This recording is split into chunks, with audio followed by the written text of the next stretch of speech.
So to me, that is a great example of what transformational leadership looks like, right? And so the beautiful thing is in the three companies that I own, we are almost 130 people today. We have people from all demographics, all ethnicity, from all parts of the world. And it's very important for us and for me to be able to create an environment. So I created a leadership model that says that my leadership model says it is to be able to create an environment where others can achieve their God given potential.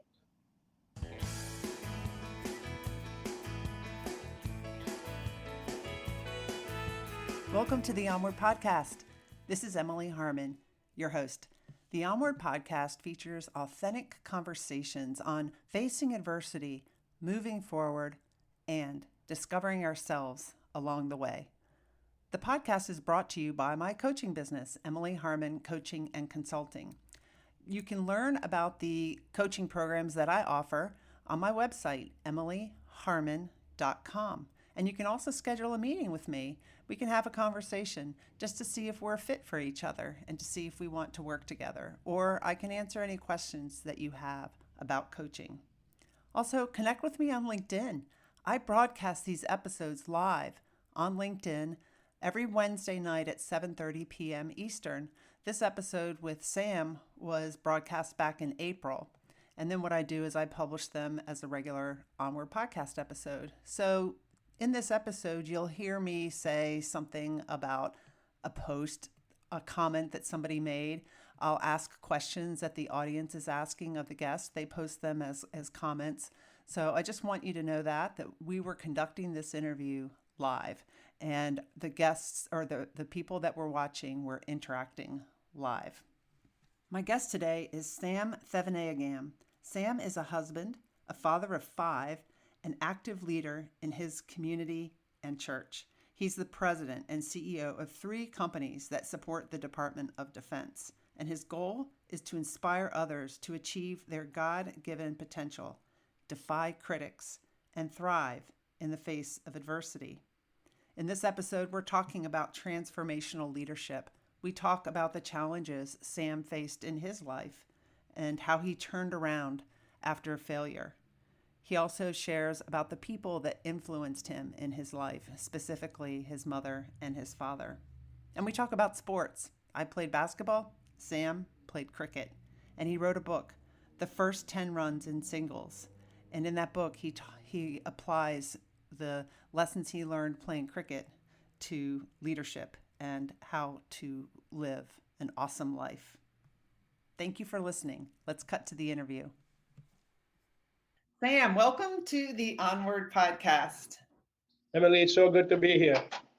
Yeah, so I know that there might be some people watching that are like, well, how do you pronounce that name? So I've got it down, I think. Sam Thevanayagam. You got it. Yeah. Awesome. I got it. So we're here tonight to talk about leadership, transformational leadership, and probably we'll cover a lot of other things. You are the head of 3 different companies. So why don't you tell us a little bit about yourself in 3 different companies and in the Department of Defense arena, but you didn't start out that way. You started out working in the automotive industry. That's right. Yes, I worked in the automotive industry for 12 years. And I came here first to go to school. I'm originally born in the island of Sri Lanka. And I came here when I was 22 years old. At 18 years old, my father said, "Stop wasting your time and my money." And he said he thought I should go to work. It was only a suggestion, but I took him seriously and I went to work for 4 years. And, I started to get good at something. I was a commodity broker and did that for 4 years. And I really started to enjoy business. And so I came to this country to go to school to get a degree in marketing. And after I finished my degree in marketing, I went to work for this family-owned business in Philadelphia, Pennsylvania. And I worked in the automotive industry for 12 years. And then because of a mistake that I made, I had to leave the company. And when I left the company, I had to also sign a non-compete that I would not work in the automotive industry for 2 years. And so I went to work for a seal company for a while, and then eventually started my own business, north of 40 years old. And so I've been running Parts Life for 14 years now. And then I've acquired two other companies in the process. So you said something that made me think. You said, because of a mistake that I made. So lots of people are afraid to make a mistake. But because of a mistake you made, you're the head of three companies. So, I mean, like, how did you turn around from that mistake? Yeah, it was a very difficult time in my life, but through a lot of prayer and reflection, support from my family, I was able to learn from it and still be able to land on my feet. As an 18-year-old, I went to work in commodity brokering, and one of the commodities that I brokered was natural rubber. And it's very interesting. Something that is true about natural rubber is that it has something called rebound resilience in it, right? So that's why rubber is a good seal material, right? Especially natural rubber has this ability to come back, right? It's called short-term memory. What that means is when you push it in, it comes right back, right? It's called rebound resilience or short-term memory.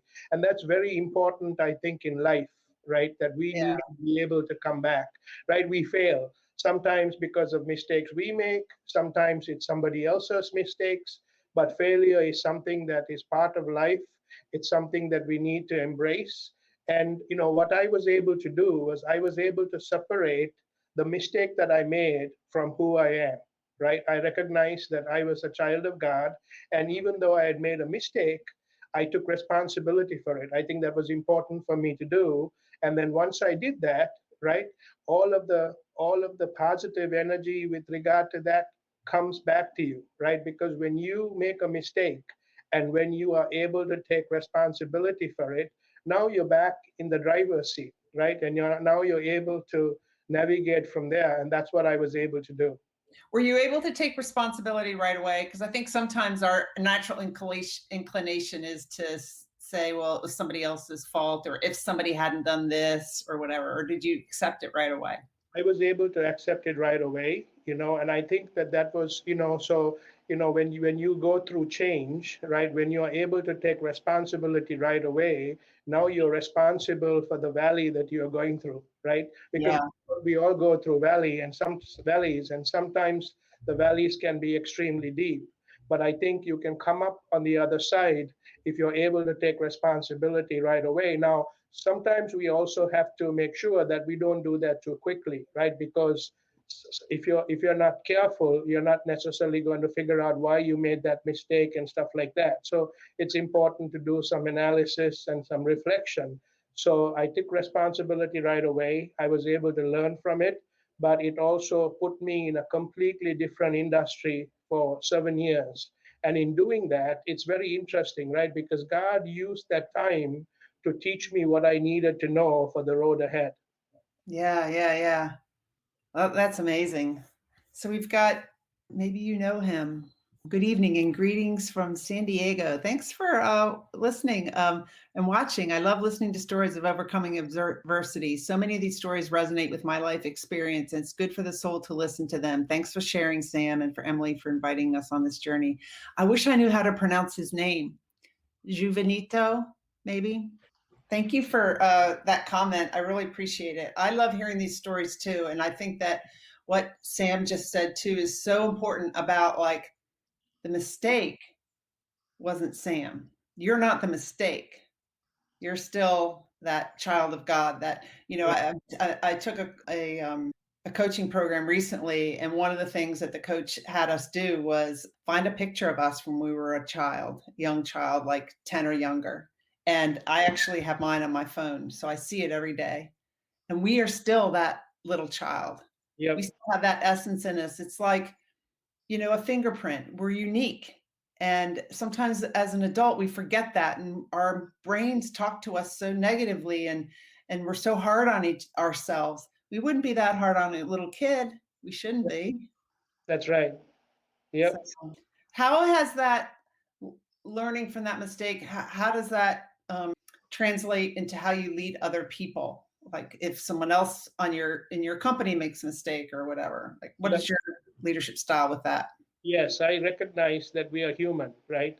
And it's part of our human conditions to fail, right? It's a human condition to let other people down, right? And so it's very important we have to work to a standard, right? So it's very similar to quality, right? So in quality, we have a zero defect standard, but do we always meet that? No, right? So it's important in life for us to have absolutes, right? So Right. it's important to have absolutes and work towards perfection. But the truth of the matter is, in our human nature, we are not always able to do that, right? And so we have to be able to embrace failure. We have to be able to embrace those people who fail. It's part of how we lead, right? I had a young leader recently, about a year ago. He just took on leadership, and two people who worked for him quit right away. And he was so upset because he was so disappointed as a young leader. But I took him out for lunch and I said to him, listen, this happened to me when I took over a department once. 3 or 4 people quit on me and they went to work for our competitor. And I was able to kind of guide him through that process, right? So it's just important. So I believe God gives us these opportunities. He gives us this experience, not only for us to learn for ourselves, but to be able to mentor others, right? And to be able to encourage others. Yeah. I think to be able to learn from mistakes and from ourselves and from watching others, it takes time. You have to make that time to reflect. Yep, exactly. So do you make time every day to reflect, or what do you do? I don't know whether I take time. I do take time to have a quiet time and a devotion. I'm not so sure I always reflect on the mistakes I've made because I like to continue to move forward, Mhm. and I'm a positive person, and I'm not always looking to think about everything that I did wrong. I go through life looking at the glass half full, right? And Yep. so it's just important for us to have a positive attitude, right? And so, if you make these big mistakes, then you have to take the time to be able to think about those things. We have to be able to be reflective. But there is the day ahead, right? And Right. there's challenges in front of you, and you can't keep looking back.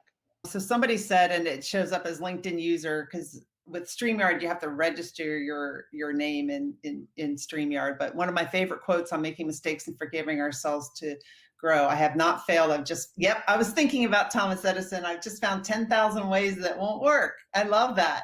That, oh, I'm a failure. I can't create a light bulb. Yep, it's interesting, right? So I teach a concept in entrepreneurship and stewardship called failing fast, right? So you want to be able to fail fast so that you can actually learn from it. It's a reiterative process to be able to. So when you think in terms of innovation, you need to be able to do that, right?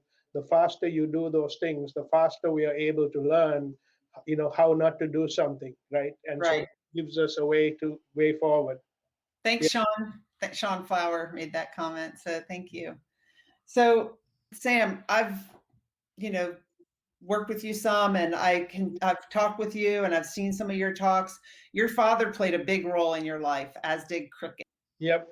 the game of cricket. And not a lot of people, I don't think here in the US at least, really know that game very well. At least I didn't. And you even wrote a book about it and tied it to life. So what were some of the things that your dad taught you? And you know what? We've had this conversation too, because my dad taught me a lot, and it wasn't through cricket, but it was through basketball. So sports taught Yep. us something. So as a frame of reference for a North American audience, when I took my both two of my sons played in Cooperstown, New York, and I went to the Baseball Hall of Fame. One of the things that I learned at the Baseball Hall of Fame is that baseball actually came out of cricket. So it's a very interesting trivia there that baseball actually came out of cricket. Only the Americans would take something and be able to improve that, right? So it was actually the continuous improvement process that took cricket and then turned it into something that could be played in 4 hours. But yes, going back to my father was a very large influence in my life. Just like you, Emily, he was an army officer. I know that you were a naval officer, and he went to the Sanders Military Academy, which is a lot of the academies in the U.S. were actually shaped by the Royal Military Academy in England. And so my father, from a very young age, I was playing cricket, and he would always talk to me about cricket, right? And so there were things that he would teach me regarding cricket that then later on in life I was able to apply what he had taught me in cricket to life. So a few years ago, I lost my father under tragic circumstances in 1991, and to both memorialize my dad and to create a legacy that my dad left me, I wrote a book called The First 10 Runs in Singles. They said about Joe Parr, the former coach from Penn State, that he used the game of football to teach the game of life. And so that's exactly what I did. I took the things that my father taught me in cricket and that I was able to apply to life. And so I'm really excited about, not only the content that we created, but how we are actually going about creating cricket clubs around the world as a way to build social capital among young people. Oh, wow. So the book is it aimed at young people, or is there a target age? Yes, well, when I left home, I was 22 years old, and when I had to find my own way, there was a lot of things that I needed to kind of trust God and to depend on my own instincts, right? My parents were not around when I came to this country. So I wrote this for a lot of young people. We live in a very mobile society, right? Where you're younger when you leave home as a way to be able to find opportunities, right? And so I targeted the book to young people, people who are making decisions about where to go to school, what they're going to study, what is their first job going to look like. But it's certainly a book that can relate to a lot of people. Yeah, because one of your chapters, I think it's 8, is on discernment, right? Yep. Yep. So it's very interesting, right? So just like a curveball in baseball, in cricket, there is something called a googly, right? A googly is actually bowled with a leg break action. So the leg break actually makes the ball go from right to left. But if you do something with your wrist, the ball actually breaks the other way, right? And so I talk about the fact that as a cricketer, as somebody who played cricket, you don't learn to discern that googly from your mother's womb, right? It's something that you learn along the way, and you learn by failure, learn by mistakes. And so it's very important. Discernment is very important, isn't it? Right? We need to be Yeah. able to discern people. We need to be able to discern circumstances, and we need to be able to discern seasons. And so I think that there is a lot of application between sport, right, and life. And so even with regard to my leadership style, I like to hire people who played sport, and especially a team sport, because I think when you play a team sport, right, there is even a larger dimension, right? Because sometimes you can lose because somebody else made a mistake, right? You don't necessarily get to do that when you're playing a sport by yourself. I'm smiling because I'm thinking of something in this Facebook group that I lead. We made just a fun post. Would you rather work on a team or on your own? And people were saying, well, it depends and stuff like that, but depends on the task. So my son's comment was, it depends on if math's involved. No, because I said, I'll be on your team, Will, because he said team. And I said, I'll be on your team. He goes, well, then in that case, it depends on the task, because if math's involved, you're not on my team. Yeah. Is that because you're good at math, or you're No, not at math? no, Okay. I mean, I went to the Naval Academy, so I know some math, but he's taking math now in college, right? So he knows it inside and out, Yes. I Yeah. like to look at the homework that he's done and just say, oh, you got a mistake in there. I don't know. I can't tell if he has a mistake or not. He doesn't. He's getting A's, but it's just a little joke. Yeah. Yeah. Mom, you're not on my team if it has to do with math. I said, well, you're not on my team if it has to do with cleaning your room and making your bed. Yeah, he's recruiting wisely, right? It depends on the task. Yeah. So we've got, hi, DJ. Thanks for joining us. And I heard another saying, and it goes like this: if you're going to fail, fail fast, fail often, but above all else, fail forward. Yeah, that's true. Yeah.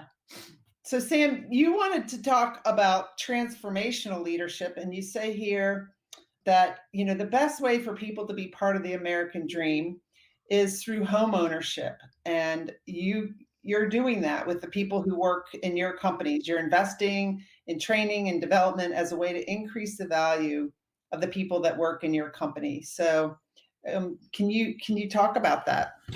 Yes, I would love to, because if you go back to, so let's talk about transformational leadership, right? What is transformational leadership? I think that's a good question. What does that look like? And are there some models that we can follow? So going back to when I was a young boy, being in Sunday school, I heard the story about Zacchaeus, or Jesus and Zacchaeus. Zacchaeus was a short man, right? He was not able to even see what was going on, right? But because he didn't want to miss what was going on. The story is that he went up a sycamore tree and he stood there and he was watching Jesus. And when Jesus was going by, right, he could have gone to anybody else's house for dinner, but he chose to stop and talk to Zacchaeus, who was an outcast.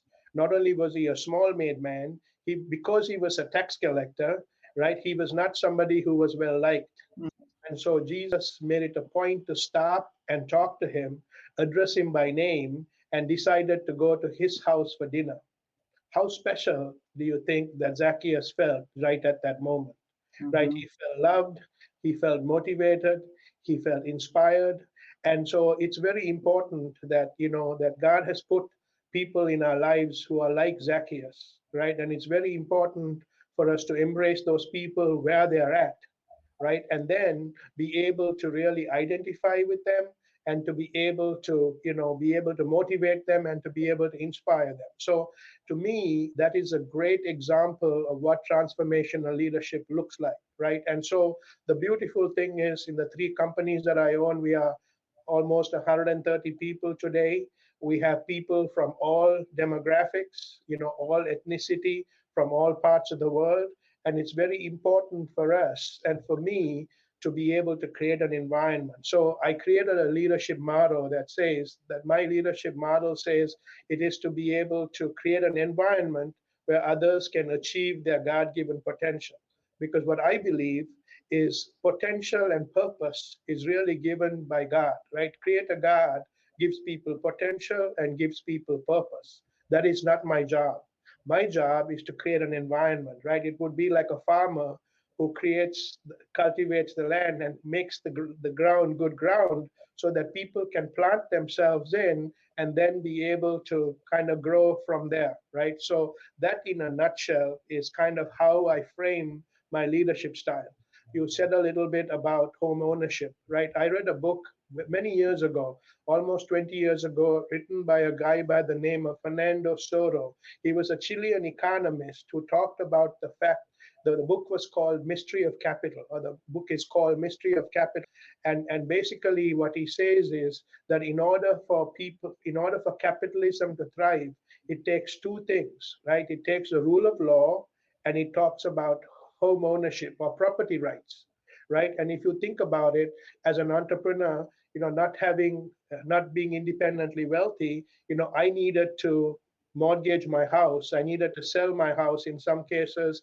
In some cases, I had to take a home equity loan as a way to be able to start my companies, right? And so one of the most important things that a person can do is to build collateral through home ownership, right? So having recognized that, just last year alone, about 17 people in my company were able to buy homes. And one of the ways that we do that is we have a Help You Buy program where we give them forgivable loans.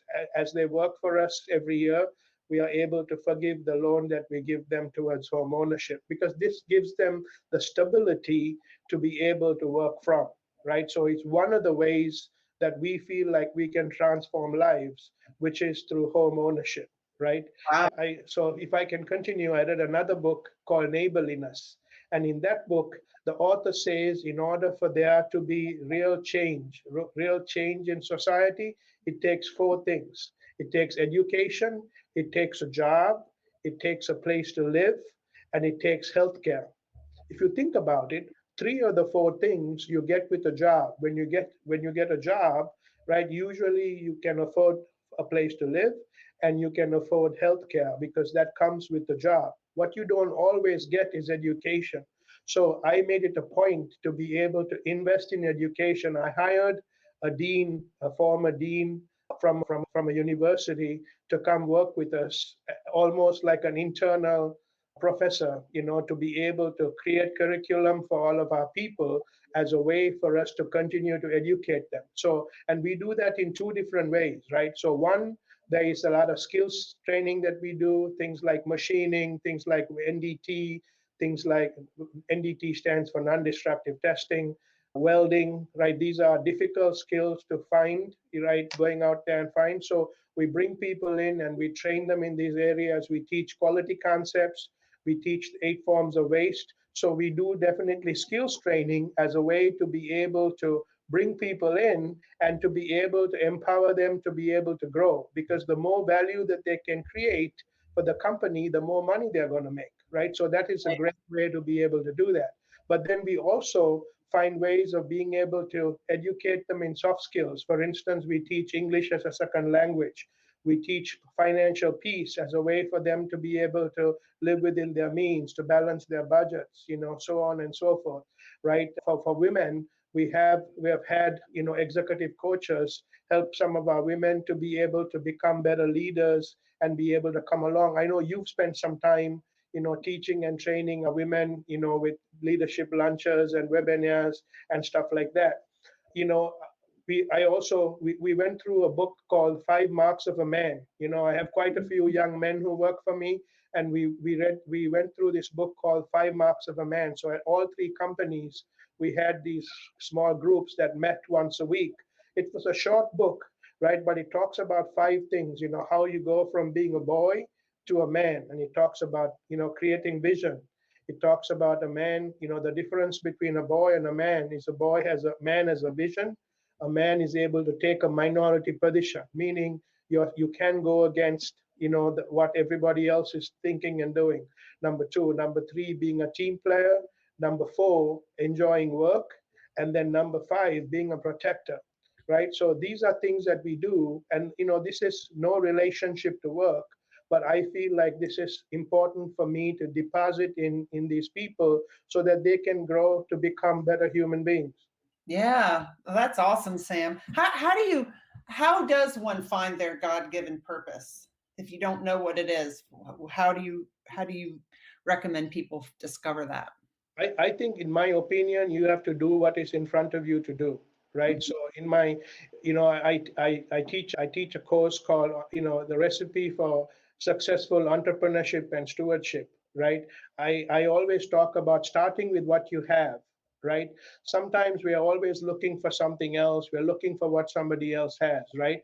It's important for us to recognize, like you said earlier, that God has, created us uniquely. He has given us abilities, he has given us talents, right, in order to be able to apply. And I think we just need to start where we are, right? Right. We don't need to go somewhere else. We need to start where we are.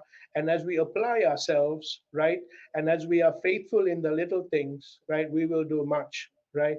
It reminds me of what you're saying. I don't know if you've read this book. It reminds me of a book that I'm on this challenge where you read the 4 chapters of this book for 90 days straight. And if you miss a day, you start over. And it's called The Science of Getting Rich by Wallace D. I think Waddles. And it's not necessarily about getting rich money wise. It could be that, but it could be about rich relationships. It could be about leading a rich life, right?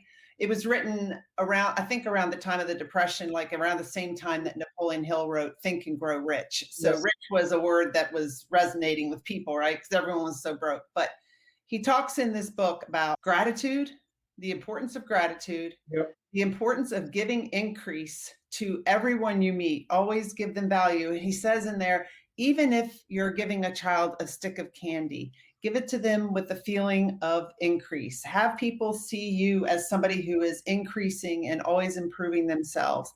And they talk about, if you want a different job, don't think about a different job in the job that you're in today. Do what's in front of you. Do that job today and do it well. And then that creates other opportunities.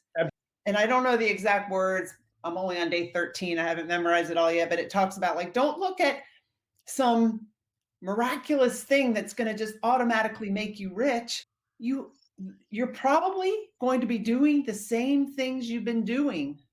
And you've just got to, do well in your job here. And you can't be like split, like doing your job here, but dreaming of this, because then you're not fully focused here. You've got to be fully focused here. And I think as you just start moving, even if it's imperfect action, more opportunities open up for you. Yep. I'm a firm believer in that. One of my favorite scriptures is found in Ephesians chapter 2, verse 10. It says, "We are God's workmanship, created in Christ Jesus to do good works, which He has prepared in advance for us to do." So in government contracting, there is set asides for us to do, right?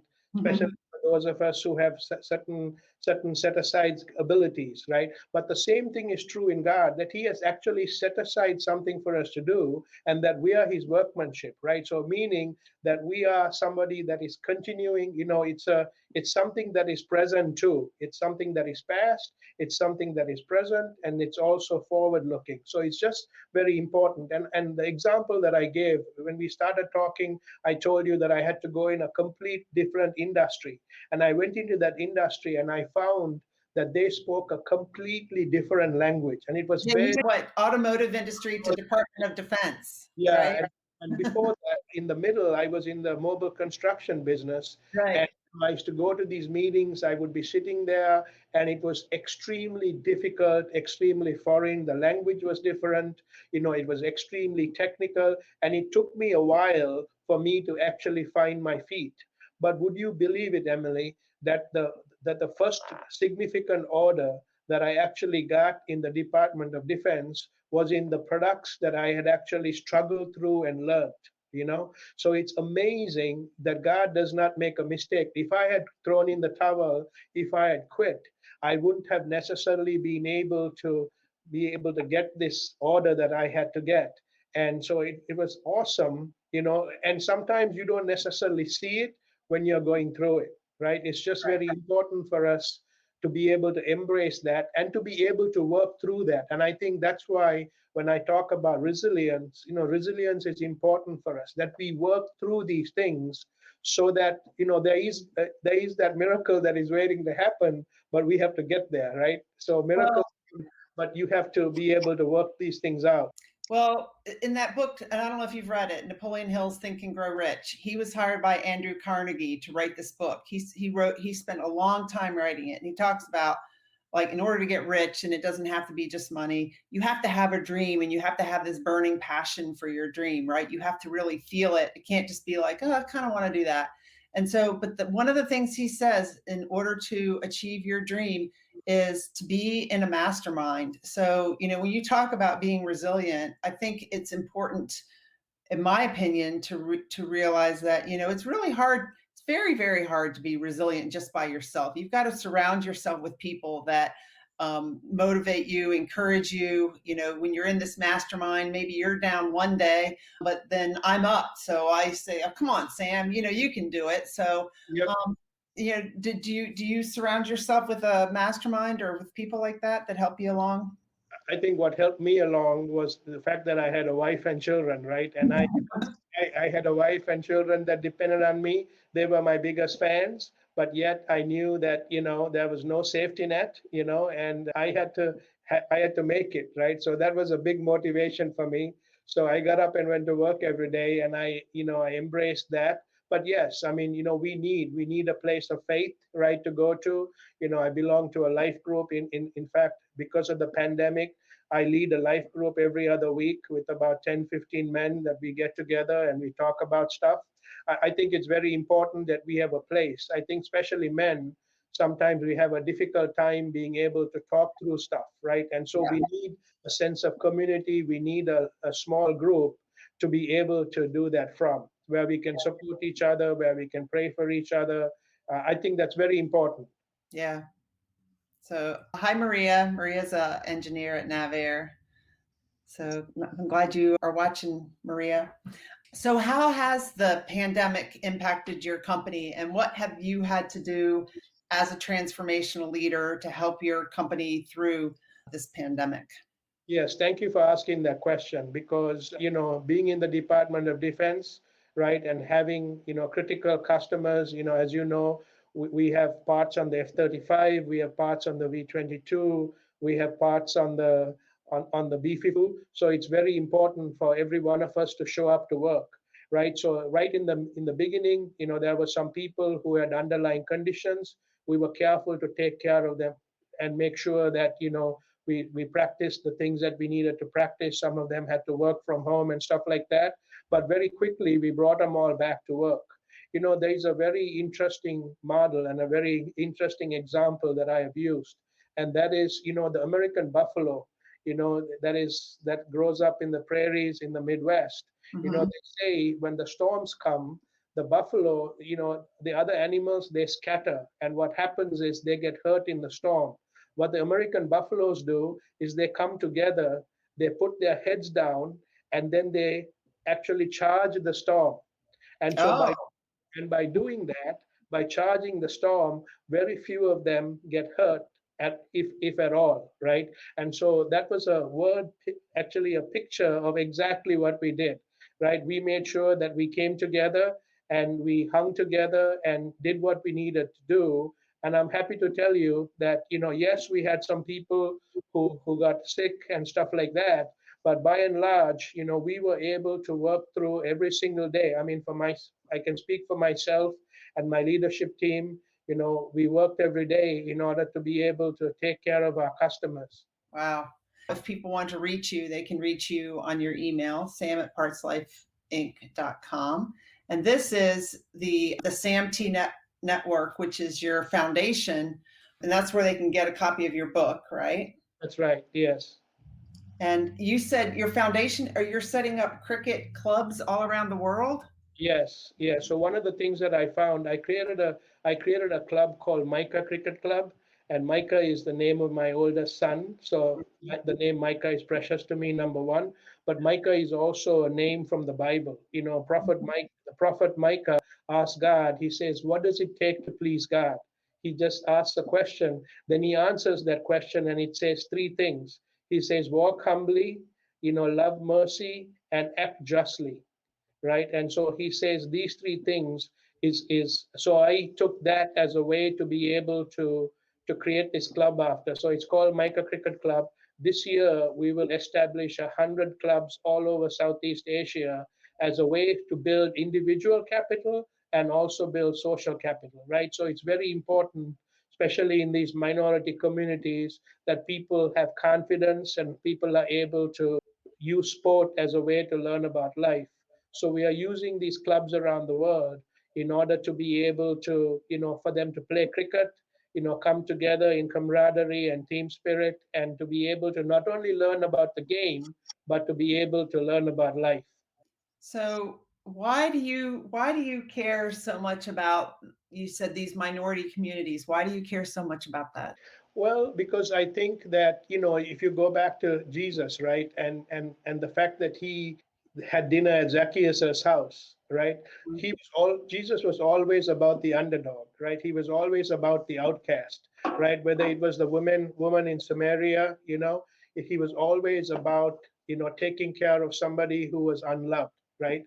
And so I think that's the best way for us to be who we are called to be, right? So, in order to be transformational, right, there are people who don't need that, right? Right.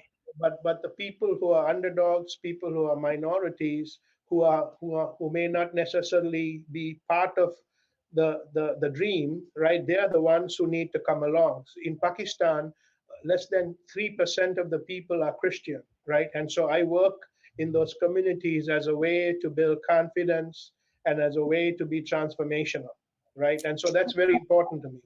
What if someone says, you know, those minorities can just pull themselves up by their bootstraps? I've heard that before. So what do you say to that? Well, I think that, I mean, I can speak for myself. God gave me that purpose and put that on my heart, right? So whether it is doing it in Pakistan or whether he's doing it right here in the US, I try to find ways and means of, like, I did that. Our church brought somebody in, who was an African American, to talk to our church about what was going on in society. So right after that, I decided to have coffee with a young man from my church, and he was somebody that was a rapper. He was somebody that was making T-shirts, and he was a tattoo artist, and I spent some time at my house just talking to him, and eventually he has come to work for me, right? So it was my way of saying, hey, come along and be a part of what I'm doing. I have an environment where you can achieve success. I have a place where you can grow from. And so, I feel like, all of us I can't save the world, right? But I Right. can, but certainly I can do my part. Yeah. And so, and as I do my part, as I am faithful in the little, I will have more to lead and manage too, right? Yeah.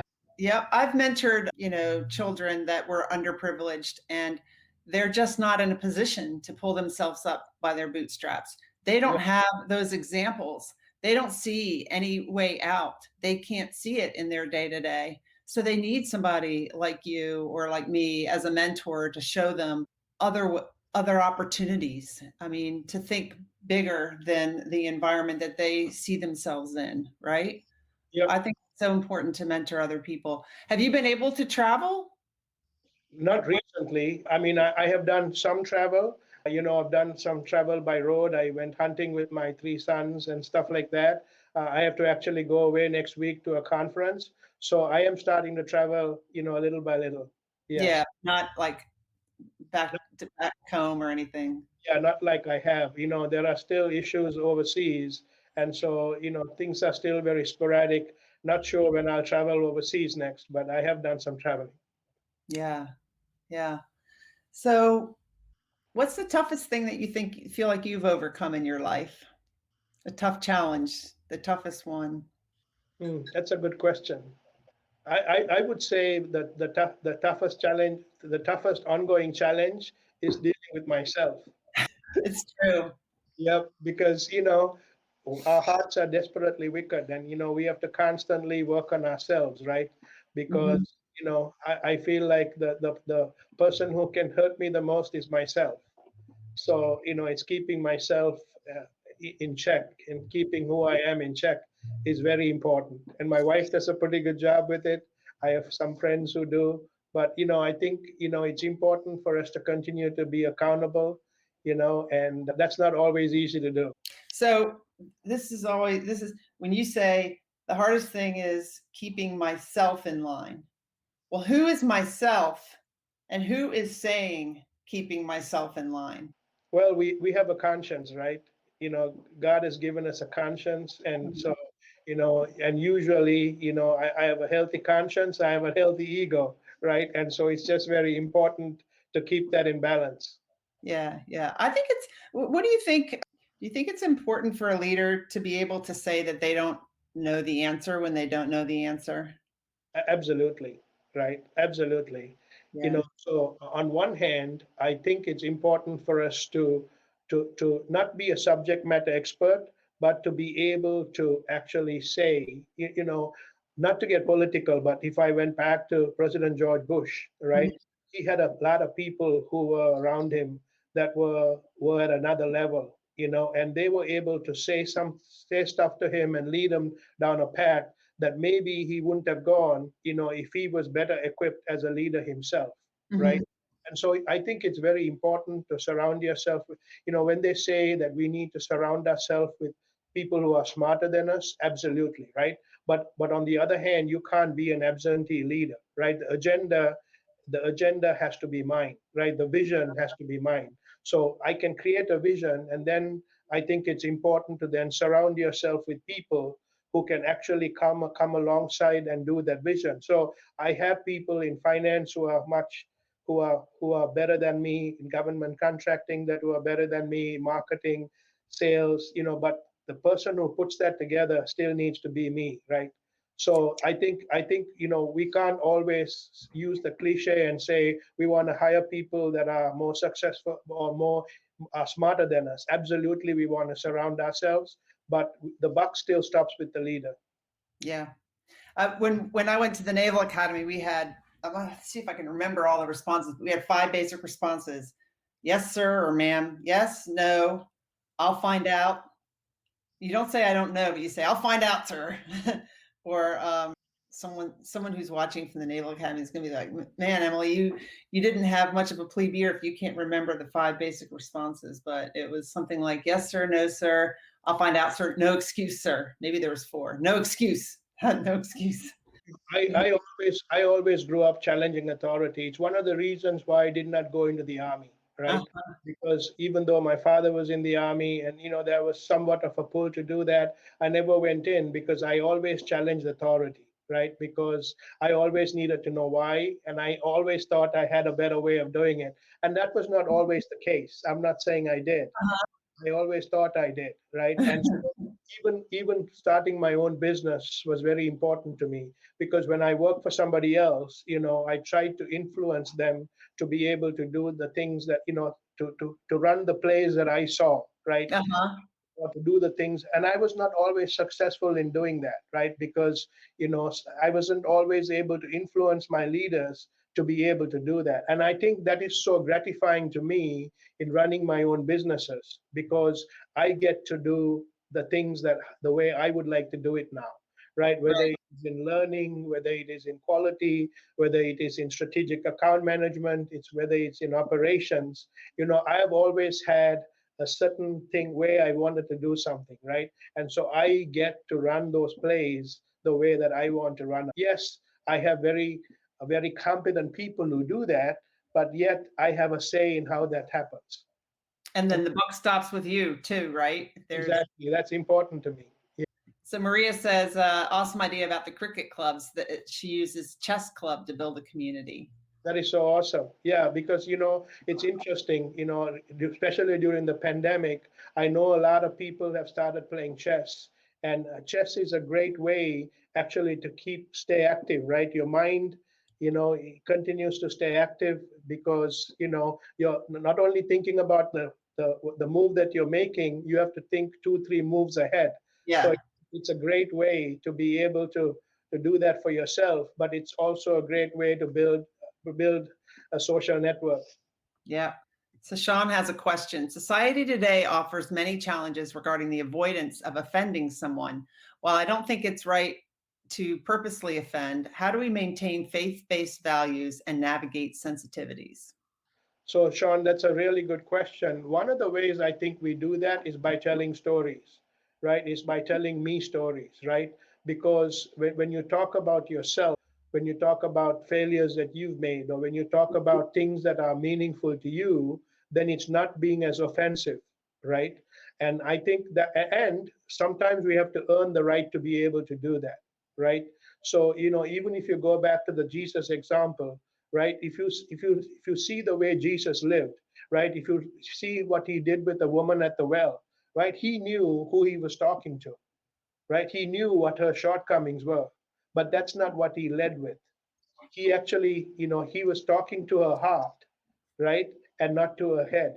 So I think it's just very important that, even when we may have a solution, that we need to use wisdom, right? And we need to be able to earn the right to be able to be part of that conversation, right?